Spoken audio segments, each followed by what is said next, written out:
Hello साथियों, मैं BL लूणा मेरे यूट्यूब चैनल स्टडी टाइम में आपका हार्दिक स्वागत करता हूं।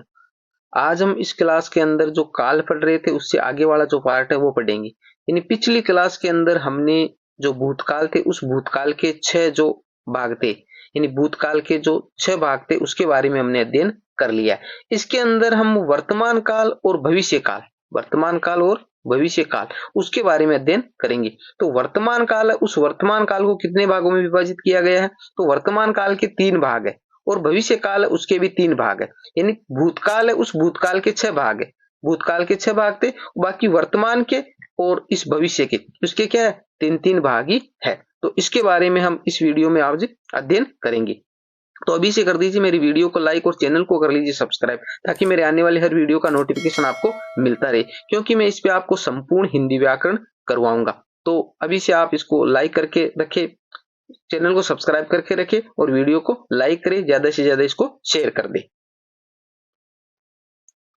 अब देखिए हमारा वर्तमान काल। वर्तमान काल क्या है? वर्तमान काल वो है जो वर्तमान में है, यानी अभी प्रेजेंट में, यानी इंग्लिश में इसको प्रेजेंट बोलते हैं। यानी प्रेजेंट में जो अभी वर्तमान में जो घटनाएं घटित हो रही है, जैसे मैं पढ़ा रहा हूं और आप पढ़ रहे हो, तो ये वर्तमान में कार्य हो रहा है, ये वर्तमान में कार्य हो रहा है। तो ऐसी जो सारी क्रियाएं होगी वो वर्तमान काल में काउंट की जाएगी।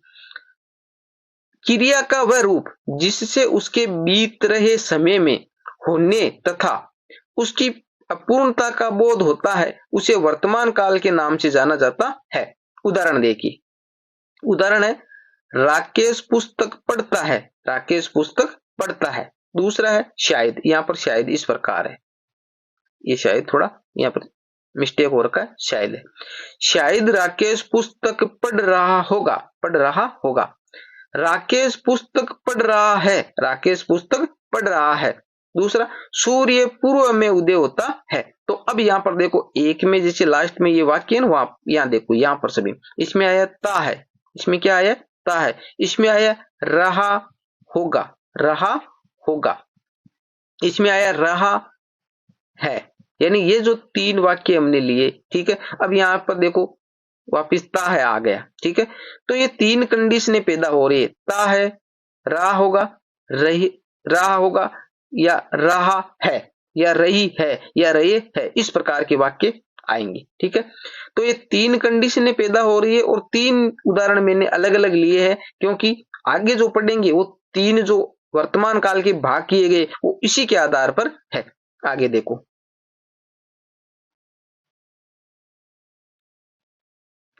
वर्तमान काल के उपभेद 3। वर्तमान काल के उपभेद कितने? 3 है। कौन कौन से? पहला है सामान्य वर्तमान काल। सामान्य वर्तमान काल पहला भाग है इसका।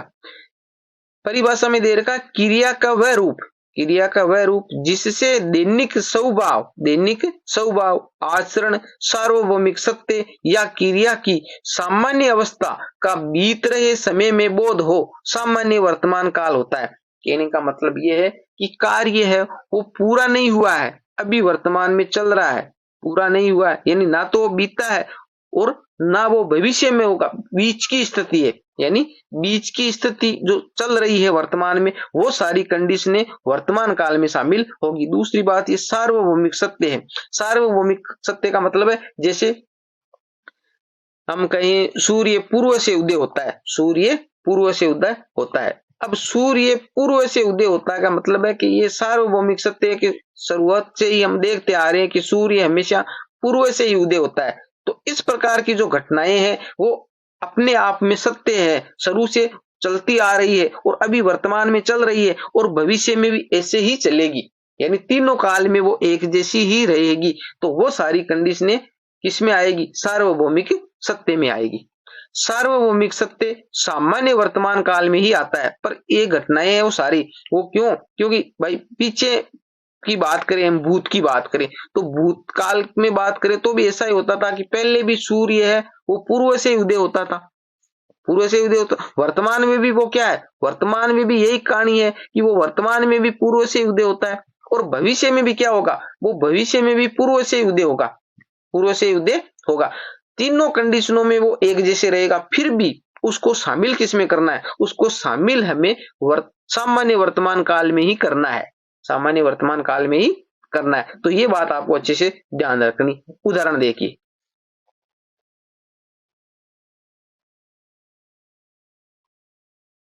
उदाहरण है गाय मीठा दूध देती है। तो इसके देखो ये आया ती है, ती है, गाय मीठा दूध देती है। आगे है मैं रोज प्रातः 5 बजे उठता हूं। तो इसके आया ता हूं, ता हूं। पृथ्वी सूर्य के चारों ओर परिक्रमा करती है। तो देखो ती है, ये भी सार्वभौमिक सत्य की घटना है, क्योंकि पृथ्वी है वो सूर्य के चारों ओर परिक्रमा करती है। ये पहले भी करती थी, आज भी करती है और आने वाले समय में भी करेगी। जब तक हमारा यह अस्तित्व है, पृथ्वी है, मौजूद है, तब तक ये घटना इसी प्रकार चलती रहेगी। दूसरा, राकेश पुस्तक पढ़ता है। तो इसमें आया ता है। देखो ये सारे वाक्यों में क्या है, ती है, ता है, ते है, ता है, इस प्रकार की घटनाएं हो रही है। तो ये सारी जो कंडीशनें है वो किसमें, सामान्य वर्तमान काल में घटित हो रही है, और इसको सामान्य वर्तमान काल में ही हमें शामिल करना है। पहचान की बात करें, पहचान है धातु, धातु आएगी पहले। धातु क्या है भाई, क्रिया, करना क्या है, क्रिया, करना क्या, क्रिया, और कर क्या है, धातु। पढ़ना, पढ़ना क्या है, क्रिया, और पढ़ क्या है, धातु। तो इस प्रकार ये जो धातु होगी और उसके बाद में ता है, ते है, ती है, इस प्रकार लगा हुआ होगा। तो ये जो ऐसी कंडीशन अगर आपके सामने आए तो उसको सामान्य वर्तमान काल में शामिल करना है। आगे देखो, आगे हमारा दूसरा प्रकार है तात्कालिक वर्तमान काल। तात्कालिक वर्तमान काल यानी अपूर्ण वर्तमान काल। दूसरा इसका नाम क्या है, अपूर्ण वर्तमान काल और तात्कालिक वर्तमान काल, दोनों एक ही है। ये आपको नाम अच्छे से दिमाग में रखना है। क्रिया का वह रूप जिससे उसके बीत रहे समय में निरंतर जारी रहने की सूचना प्राप्त हो, तात्कालिक वर्तमान कहलाता है। तात्कालिक का मतलब यही है कि जैसे तत्काल को घटना घटित हो रही है। तत्काल का मतलब अभी जो वर्तमान में घटना घटित हो रही है, तत्काल, इसी समय, प्रेजेंट। आगे उदाहरण दिया है, रमेश पत्र लिख रहा है। रमेश पत्र लिख रहा है। अब देखो यहां पर आया रहा है, रहा है। मीरा कहानी पढ़ रही है। तो इसमें आया रही है, रही है। दूसरा, मैं परसों जयपुर जा रहा हूं। इसमें आया रहा हूं। अब देखो रहा है, रही है, रहा हूं, एक आएगा रहे हैं। यानी इस प्रकार की जो घटनाएं होगी वो सारी किसमें आएगी, वो सारी आपके तात्कालिक वर्तमान काल में, जो अपूर्ण वर्तमान काल है उसके अंदर काउंट की जाएगी। इसकी पहचान क्या है, पहचान है धातु। धातु रहा है, रही है, रहे है, उसी में क्या आ रहा था भाई, सामान्य वर्तमान में भी धातु आ रहा था, उसमें ता है, ती है, ते है आ रहा था, इसमें रहा है, रही है, रही है आएगा। दूसरी बात है, यहां पर मैंने वीएम लगाया। वीएम का मतलब हुआ वेरी मोस्ट। ये वेरी मोस्ट मैंने इसलिए लगाया है कि इस वाक्य को आप देखो, मैं परसों जयपुर जा रहा हूं। तो ये जो मैं परसों जयपुर जा रहा हूं, इसको आपको रखना किसमें, इसको रखना तो तात्कालिक वर्तमान काल में ही है। रखना तो तात्कालिक वर्तमान काल में ही है। परंतु जब इसको हम पढ़ते हैं तो हमारे सामने ऐसा प्रतीत होता है कि मैं परसों, तो परसों जैसे आज, कल और परसों, परसों तो 2 दिन बाद आएगा, तो हम सोचेंगे वो तो आने वाले समय में होगा। भाई आने वाले समय में होगा, तो आने वाला समय तो भविष्य होता है, आने वाला समय तो भविष्य होता है। तो ये गलती आपको नहीं करना है। एग्जामिनर आपको इस प्रकार का वाक्य देखकर पूछ सकता है, तो इसको आपको किसमें, इसको वर्तमान में ही रखना है और तात्कालिक वर्तमान में रखना है। ठीक है, इसलिए मैंने यहाँ पर इस वाक्य को लिया है और इसके वेरी मोस्ट लगाया है। ठीक है, आगे देखो 3 नंबर। 3 नंबर कह रहा है संदिग्ध वर्तमान। संदिग्ध वर्तमान, इसके नाम से पता चल रहा है कि संदेह की स्थिति बनी रहेगी। क्रिया का वह रूप जिससे उसके वर्तमान काल में होने में संदेह व्यक्त किया जाए, संदेह व्यक्त किया जाए, संदिग्ध वर्तमान काल कहलाता है। संदिग्ध वर्तमान काल कहलाता है, यानी संदेह की स्थिति होगी वहां पर हमारे को संदिग्ध वर्तमान काल करना। अब इसकी कंडीशन क्या है, देखिए उदाहरण देखते हैं। उदाहरण में लिखा हुआ है शायद, यानी ये शायद शब्द आया आगे। सुधा आज दिल्ली से आ रही होगी, आती होगी या आ रही है, आ रही है। इस प्रकार जैसे रही होगी, आती होगी, आ रही है, इस प्रकार इसके पीछे लगा हुआ होगा। जो क्रिया का जो रूप होगा, धातु का जो रूप होगा वो इस प्रकार का होगा। अब इसमें संदेह शायद लगाया आगे, आगे शायद लगा है। सुधा आज दिल्ली से आ रही होगी, यानी ये पूर्ण नहीं है, फिक्स नहीं है कि सुधा आज दिल्ली से आ रही है, ऐसा नहीं है, यानी वो आ रही होगी, संदेह की स्थिति है, हो सकता है वो आए या ना भी आए। पहचान में क्या है, संभव, शायद, हो सकता है, संभव, शायद या हो सकता है, बाद में आएगा कर्ता, जैसे यहाँ पर शुद्ध आया, ये कर्ता है, शायद के बाद में, शायद के बाद में, यानी जरूरी नहीं शायद, शायद की जगह संभव आ सकता है, हो सकता है, आ सकता है, इस प्रकार। फिर आएगा कर्ता, फिर धातु, फिर धातु, जैसे ये जो रही होगी ना ये क्रिया, फिर आगे रहा होगा, इसमें जैसे आ है धातु यहाँ पर, ठीक है, रही होगी, रहे होंगे, इस प्रकार की कंडीशन बनेगी। इसकी देखो पहचान, पहचान में क्या है, संभव, शायद, हो सकता है, कर्ता, यहाँ पर कर्ता जैसे शुद्ध आई है वो धातु, और रहा होगा, रही होगी, रहे होंगे। तो इस प्रकार की जो कंडीशन आपके सामने आए तो उसको आपको किसमें शामिल करना है, उसको आपको संदिग्ध वर्तमान काल में शामिल करना है, यानी संदिग्ध वर्तमान काल का उदाहरण होगा ये। आगे देखो, इसके जो वर्तमान काल के थे उसके 3 भाग वो कंप्लीट हो गए। आगे है हमारा भविष्य काल। भविष्य काल काल के हिसाब से ये तीसरा है, क्योंकि भूत और वर्तमान हमने पढ़ लिया, और ये भविष्य काल। भविष्य काल में क्या है, क्रिया का वह रूप, क्रिया का वह रूप जिससे उसके आने वाले समय में होने तथा उसकी पूर्णता या अपूर्णता का बोध हो, भविष्य काल की क्रिया मानी जाती है। भविष्य काल की क्रिया मानी जाती है, यानी आने वाले समय में, यानी आपको ये भी 3 कंडीशन ये ध्यान रखनी है, एक तो वो काल जो बीत गया है, एक वर्तमान में चल रहा है तो बीता हुआ भूत होगा, वर्तमान में जो वर्तमान है, और आने वाला होगा वो भविष्य, ठीक है, जो चल रहा है वो वर्तमान है और आने वाला है वो भविष्य है। तो ये कंडीशन आपको ध्यान में रखनी है। अब भविष्य में क्या है, भविष्य में आने वाली घटनाएं घटित होगी। उदाहरण देखिए, राम पढ़ेगा, राम पढ़ेगा, कहने का मतलब पढ़ना नहीं, पढ़ेगा, आगे आएगा टाइम, राम पढ़ेगा तो सफल होगा, राम पढ़ेगा तो सफल होगा, इसमें शर्त है, इसमें शर्त है। दूसरा, शायद राम पढ़े, इसमें संदेह है, इसमें संदेह है, इसमें संदेह है, तो इसमें शर्त है, इसमें संदेह, तो एक तो शर्त होगी, एक में संदेह होगा, और एक ये सामान्य सी बात है। तो इसके आधार पर वाक्य ये जो हमारा भविष्य काल है वो 3 प्रकार से हो जाता है। पहचान में क्या है, मूल क्रिया, एगा, एंगी, एंगे, इस प्रकार आएगा, यानी एक तो मूल क्रिया होगी और क्रिया के बीच में एगा, एंगे या एंगे, इस प्रकार के शब्द लगे हुए होंगे। देख लो, इसमें लगा जग, होगा, पढ़ेगा, इस प्रकार, ठीक है। आगे देखो, आगे सामान्य भविष्यत काल, सामान्य भविष्यत काल, इसमें क्रिया के आने वाले समय में होने या न होने की सूचना मिलती है, सामान्य भविष्यत काल होता है, यानी सामान्य सी स्थिति होगी पर उसमें क्रिया है वो, इसमें होने या न होने की सूचना मिलती है। उदाहरण देखिए, दिनेश दिल्ली जाएगा, दिनेश दिल्ली जाएगा, तो इसमें ये फिक्स है, वो आगे आने वाले टाइम की बात कह रहा है कि दिनेश अभी दिल्ली गया नहीं, जैसे मान ली 2 घंटे बाद जाएगा, ये शाम को जाएगा, या कल जाएगा, या परसों जाएगा, ऐसी घटना का प्रतीत हमें हो रहा है। इस वाक्य को हम देखते हैं तब, यानी दिनेश दिल्ली जाएगा, यानी मतलब आगे आने वाले टाइम में जाएगा। तो इस प्रकार का सिंपल सा आपको वाक्य दिखे, यानी इसमें जैसे जाएगा, ये एगा आएगा, आएगा, तो इस प्रकार का जो वाक्य आपको दिखाई दे तो उसको आपको सामान्य भविष्य काल में रखना है, ठीक है।